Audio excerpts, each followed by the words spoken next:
ሰላም ተኸታተልቲ እዛ መደብ ሎሚ ብዛዕባ እዚ ኣብ ዓዲ እንግሊዝ ዝተኣታቶ ደሎ ለውጥታት ሕግታት ናይ ኢሚግሬሽን ክዛረብ እየ። ከም ዝፍለጥ ዓዲ እንግሊዝ ብዙሓት ስደተኛታት እተአንግድ ሃገር እያ። ብኡ መጠን ከዓ ዓመታዊ ከባቢ 100,000 ሓተት ዕቑባ ናብዚ ሃገር እዚ ይኣትዉ ማለት እዩ። ግን ኣብዚ ዝሓለፈ ቀርቢ ዓመታት ዓዲ እንግሊዝ ኣብ ርእሲ ስደተኛታት ሓደ ለውጥታት ክትገብር ፀኒሓ እያ። ከም ንዝክሮ ኣብ ዝሓለፈ ዓመት እዚ ስደተኛታት ንሩዋንዳ ክጥርዝ እየ ዝብል ብዙሕ ኣዘራራቢ ከምኡውን ኣካታዒ ጉዳይ ኮይኑ ነይሩ። ብድሕሪኡ ዝመፀ እውን እዚ ኣብ ርእሲ ስደተኛታት ዘሎ ሓደ ዕቃበታት ዶ ክንብሎ ወይ ከዓኒ ፅልኣት ይቕፅል እዩ ዘሎ። ብኡ መጠን ከዓኒ ብዙሓት ናይ ፋር ራይት ዝበሃሉ ወይ ቶም ሕሉፋት የማናውያን ስደተኛታት ክኽልከሉ ክኽእሉ ኣለዉ፣ ኣብ ዓድና ክመፁና የብሎምን ዝብል ብዙሕ ሰልፊ ከምኡውን ካልእ ኣዘራራቢ ጉዳያት ይገብሩ ከም ዝነበሩ ናይ ቀረባ ተዘክሮ እዩ ማለት እዩ። ብድሕሪኡ እዚ ሓድሽ መንግስቲ ናይ ሌበር ወይ ብሰልፊ ዕዮ ዝምራሕ መንግስቲ ኣብ ስልጣን ምስ መፀ እሱ እውን ከመይ ገይረ ስደተኛታት ናብዚ ሃገር እዚ ከይመፁ ይኽልክሎም፣ ብፍላይ ከኣቶም ብመገዲ ፈረንሳ ገይሮም ብባሕሪ ተሳጊሮም ናብዚ ዓዲ ዝኣትዉ ንዕኡ ከስተናኻኽሎ እየ ብዝብል ወይ ክኽልክሎ እየ ብዝብል ዝተፈላለየ መገድታት ወይ ዝተፈላለየ ሕግታት ከውፅእ ፀኒሑ። ሓደ ካብኡ ዝገበሮ ብፈረንሳ ንዝመፀና ንፈረንሳ ክንመልሶ ኢና ዝብል ምስ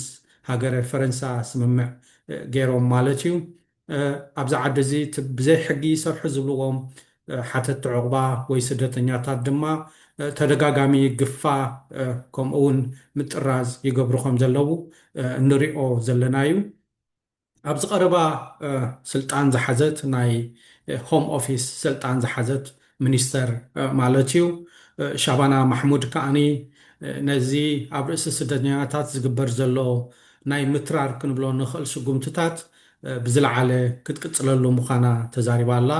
ብኡ መጠን ከዓ ትማልሎምን ሓድሽ ሕጊ ክወፅእ ምዃኑ ሰሚዕና ኣለና። እዚ ሕጊ እዚ ከዓኒ ዝያዳ ዝተረረ ዝያዳ ነቶም ብዘይ ሕጊ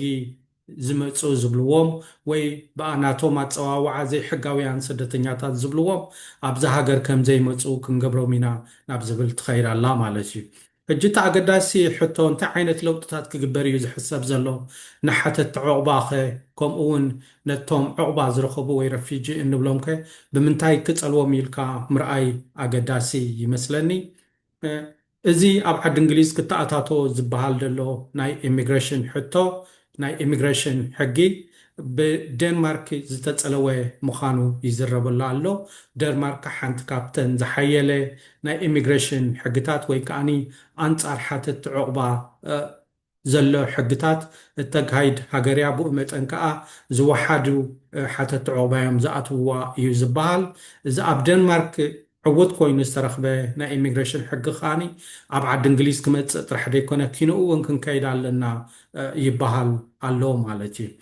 ብመሰረቱ ዴንማርክ ሓደ ሓታት ዕቑባ ምስ መፀ ናይ 2 ዓመት ወረቐት ጥራሕ እያ ትህቦ። ብኡ መጠን ከዓኒ ተዓዱ ሰላም እንድሕር ኮይኑ ክጥርዞ እውን ይኽእል እየ ዝብል ኣተሓሳስባን ሕግን ኣሎ ኣብ ዴንማርክ። እዚ ከዓኒ ንብዙሓት ስደተኛታት ኣብኡ ከይዶም ዕቑባ ስለ ዘይረኽቡ ኣሰካኺ እውን ስለ ዝኾነ ናብ ዴንማርክ ገፆም ከም ዘይከዱ እዩ ተፈሊጡ ደሎ። ብኡ መጠን ከዓኒ እቲ ሃገር ውሕድ ናይ ሓተቲ ዕቑባ ወይ ናይ ረፊጂ ቁፅሪ ኣለዋ ተባሂሉ እዩ ዝእመነሉ። ከምቲ ዝበልክዎ እዚ ኩነታት እዚ ኣብ ዓዲ እንግሊዝ እውን ክመፅእ ኣለዎ። ስደተኛታት ኣብዚ ሃገር እዚ ንኸይኣትዉ ከዓ ክሕግዘና እዩ ዝብል ስምዒት ወይ ኣተሓሳስባ እዩ ዝሰርፅ ዘሎ ኣብዚ ሃገር ማለት እዩ። ሕጂ ከምዚ ዝበልክዎ ዓዲ እንግሊዝ ዕቑባ ምስ ሃበትካ ዝበዝሐ ግዜ ን5 ዓመት እዩ እቲ ዕቑባ ነይሩ። ድሕሪ 5 ዓመት ከዓኒ ኢንደፊኒት ሊቭ ቱ ሪሜይን ወይ ከዓኒ ዳርጋ ቀዋሚ ተቐማጢ ናይዚ ዓዲ ንክትከውን ወረቐት ይወሃበካ። ድሕሪኡ ድሕሪ 1 ዓመት ከዓኒ ዜጋ ክትከውን ትኽእል ኢኻ ማለት እዩ። ብድምር ክንሪኦ ከለና ካብታ ናይ ዕቑባ ወረቐት ዝወሰድካላ ኣብ 6 ዓመትካ ዜግነት ናይ ዓዲ እንግሊዝ ክትረክብ ትኽእል ነርካ ኢኻ ቅድም። ሕጂ ግን እዚ ኩነታት እዚ ክቕየር እዩ ይበሃል ኣሎ። ብኡ መጠን እውን ኣብ ዓዲ እንግሊዝ መጀመርያ ሓታት ዕቑባ እንከለኻ ሰሙናዊ ከባቢ 49 ፓውንድ ዝኸውን ንመነባበሪ ይህቡኻ ብኡ ኣብ ርእሲኡ ከዓኒ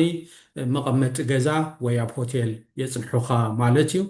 ስለዚ ስራሕ ተስኢንካ እውን ንነመባብሮኻ ዝኸውን ገንዘብ ወይ ትበልዖ ክሽገር የልካ ብዙሕ ደሰክፍ ኣይነበረን እዚ ከዓ ክቕየር እዩ ይበሃል ኣሎ ማለት እዩ ብኡ መጠን ሕጂ ዓዲ እንግሊዝ እንታይ ለውጢ ክንገብር ኢና እዮም ዝብሉ ዘለዉ እንድሕር ኢልና ሓደ እቲ ካብ ፈረንሳ ዝመፀ ወይ ብዘይ ሕጋዊ ኣትዩ ዝብልወሶም ጭራሽ ክንቅበሎ ከም ዘይኮንና ንፈረንሳ ወይ ከዓ ንዓዱ ክንመልሶ ኢና ዝብል ኣምር ኣምፅኦም ኣለዉ ማለት እዩ ካልኣይ ከዓኒ እቲ ኣብዚ ሃገር እዚ ሓደ ሰብ ዕቑባ ምስ ተዋሃበ ን5 ዓመት ዝወሃቦ ዝነበረ ወረቐት ሕጂ ከምኡ ይኮነን ክኸውን ኣብ ማእከል እንደገና ዕቑባ ይምልከቶ ድዩ ኣይምልከቶን ኢልና ከነፃሪና ኣብ ከባቢ 2 ዓመትን ፈርቓን ማለት እዩ እንደገና ኢንተርቪው ክግበር እዩ ማለት እዩ በቲ ናቶም ዝብልዎ ደለዉ ኣተሓሳስባ እንድሕር ኮይኑ ሽዑኡ እቲ ዕቑባቲ ይምልከተካ ድዩ ወይስ ኣብ ሃገርካ ዝተለወጠ ኩነታት ኣሎ ሃገረይ ሰላም ኣይነበራን ትብል እንድሕር ነርካ ሕጂ ሰላም እንድሕር ኣለዋ ስለዚ እዚ ዕቑባ እዚ ይምልከተካኒ ዓድኻ ክትከይድ ኣለካ ክብሉካ ይኽእሉ እዮም ማለት እዩ ከምኡ ዓይነት ሕግታት ክነተኣታቱ ኢና እዮም ዝብሉ ዘለዉ ብኡ መጠን ክንሪኦ ከለና ከዓ እቲ ናብ 5 ዓመት ዝህቦ ዝነበሩ ናይ ቀዋሚ መቐመጢ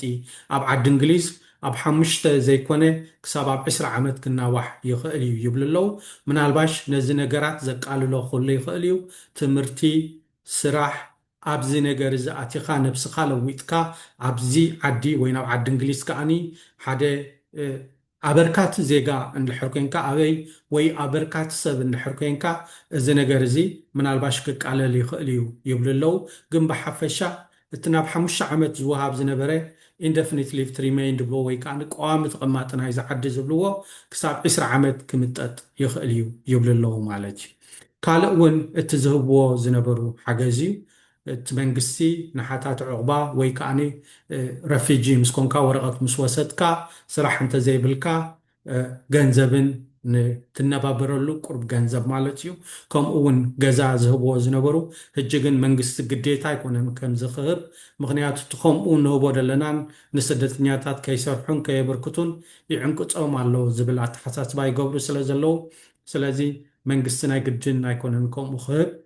ዘይክህቡን ይኽእል እዮም ድብሉ ኣለዉ ስደተኛ ክመፅእ ከሎ ንነብሱ ጥራሕ ዘይኮነ እንኮላይ ንስድሪ እውን ስለ ዝሓስብ እዚ ነገር እዚ ወይ ቀልጢፉ ናብዛ ዓዲ ክሕወስ እዩ ቋንቋ ክመሃር እዩ ክሰርሕ እዩ ከበርክት እዩ ዝብል ኣተሓሳስባ ኣለዎም ወይ ከዓኒ ክደኪ እዩ ክጠሚ እዩ ስለዚ ነዚ ዓዲ እዚ እውን ክገድፎ ይኽእል እዩ ወይ ኣብዚ ዓዲ ከዓ ብመሰረቱ ኣይመፅእን እዩ ድብል ኣተሓሳስባ ይገብሩ ኣለዉ ማለት እዩ ስለዚ እቲ ዝወሃብ ዝነበረ ሓገዝ ምናልባሽ ንኩሉ ሰብ ዘይክወሃብ ይኽእል እዩ ንገለገለ ሰባት በቲ ናቶም ብሕጂ ዘውፅዎ መምዘኒ ክሳብ ሕጂ ብምሉእ ብምሉእ ወፂእ ስለ ዘየሎ ኣይፈለጥናየን ኣለና ብኡ መጠን ግን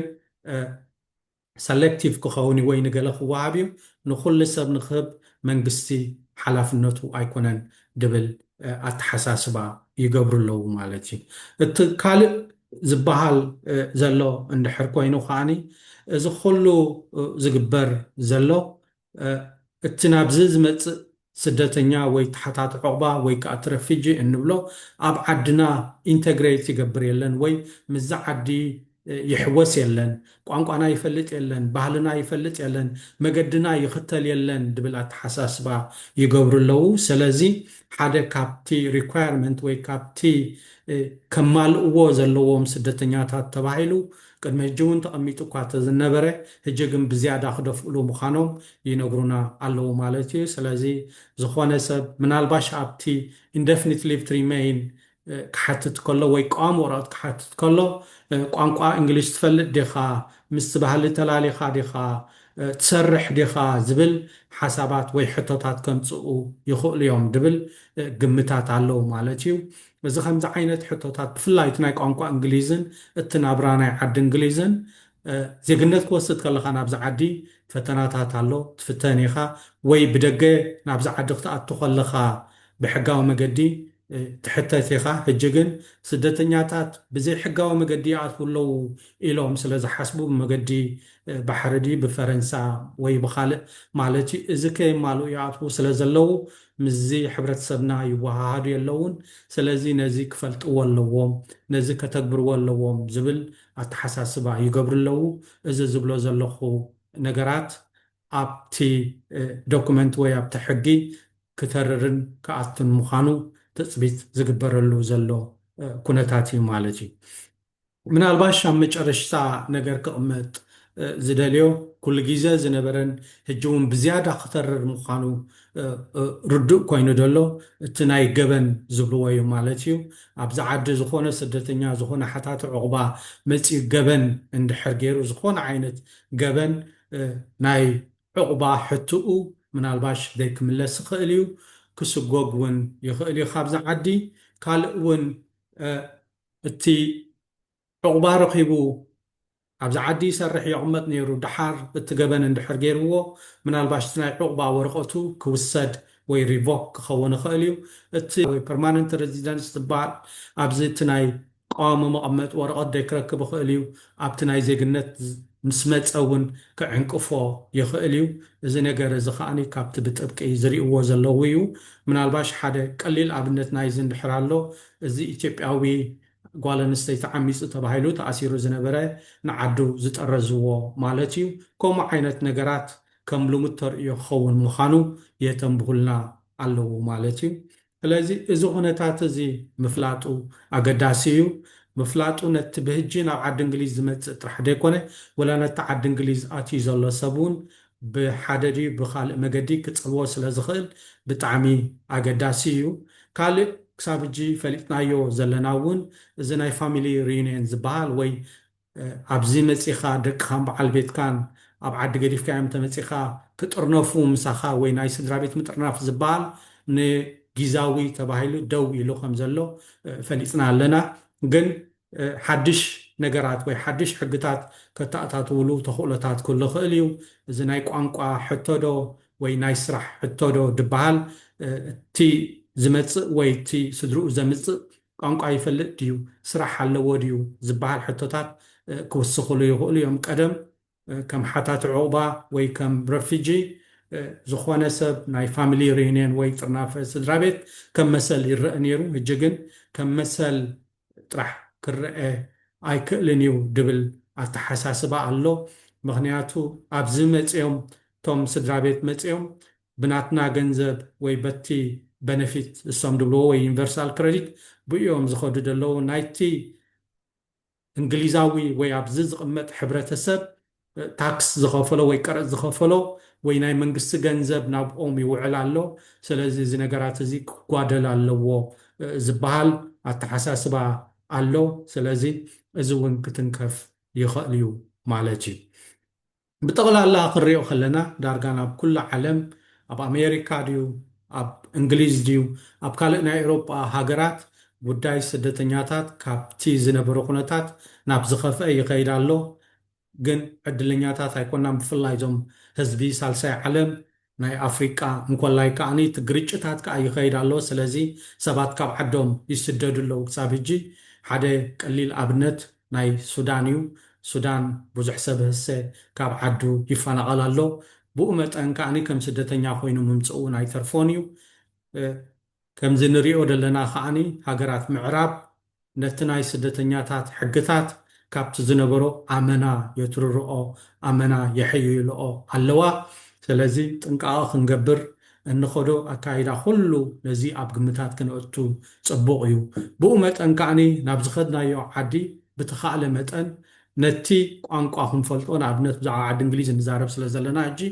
ኣብ ዓዲ እንግሊዝ መፂኡ ሓደ ሰብ ዕቑባ ምስ ሓተተ ብተኻእለ መጠን እቲ ቋንቋ ናይቲ ዓዲ ክፈልጦ እንግሊዝ ክፈልጥ ምስቲ ሕብረተሰብ ወይ ባህሊ ናይቲ ሕብረተሰብ ክላለዮ እንተኽኢሉ እውን ክሰርሕ ፅቡቕ እዩ ብሓፈሻ እዚ ሕጊ እዚ ብዓቢኡ ፅባሕ ድሕር ፅባሕ ክወፅእ ይበሃል ስለ ዘሎ ንዕኡ ርኢና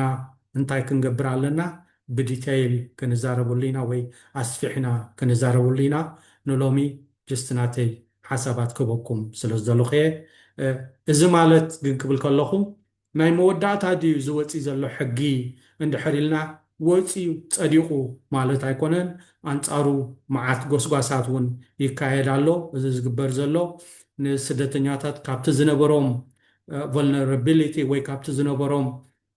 ሽግር ንላዕሊ ተወሳኺ ሽግር ምፍጣር ምዃኑ ብዙሓት ተጣበቕቲ ሰብኣዊ መሰላት እንኮላይ ናይ እንግሊዝ ትካላት ይዛረባ ኣለዋ ብኡ መጠን ክትሪኦ ከለካ ከዓ ነዚ ናብዚ ዓዲ መፂኡ ካብ ሽግር ተገላጊሉ ቁርብ ፎይታ ረኺቡ ዝነበረ ሰብ ተመሊስካ ናብ ስግርን ናብ ጭንቀትን ምእታው ምዃኑ እውን ብዙሕ ሰብ ይካተዓሉን ይዛረበሉን ኣሎ ስለዚ ከም ውዱእ ጌርና ክንሪኦ ኣይንኽእልንና ግን ከም እተሓሳስባ ከም ኣሻቐሊ ኩነታት ተፈጢሩ ኣሎ ተሻቐልሉ ማለት ኣይኮንኩን ግን ከዓኒ ነገራት እንዳፈለጥካዮ እንዳተዓዘብካ ክትከይድ ፅቡቅ ኮይኑ ስለ ድስማዕኒ ድዛረበሉ ዘለኹ እዚ ክብል ከለኹ ናተይ ርእቶ ናተይ ሓሳባት እየ ድብለኩም ዘለኹ ተወሳኺ ሓሳባት ተወሳኺ ርእቶ እንድሕር ኣለኩም ኣብ ታሕቲ ክተቐምጥዎ ኣብቲ ናይ ኮመንት ቦታ ከተቐምጥዎ ፅቡቅ እዩ ካልእ እውን ሓንቲ ንእሽተይ መፅናዕቲ ንገብር ኣለና ብዛዕባ ናይ ቴክኖሎጂ ኣፍልጦ ኤርትራውያን ብፍላይ ከዓ ስደተኛታት ናብ ዓዲ እንግሊዝ እታ ኮሽነር ኣብ ታሕቲ ክገብረልኩም እየ እንተመሊእኩምማ ብጣዕሚ ፅቡቅ እዩ ምክንያቱ ተመሊስና ናባኹም ሓበሬታ ክንበላ ኢና ማለት እዩ ይቐኒየለይ ቻው ቻው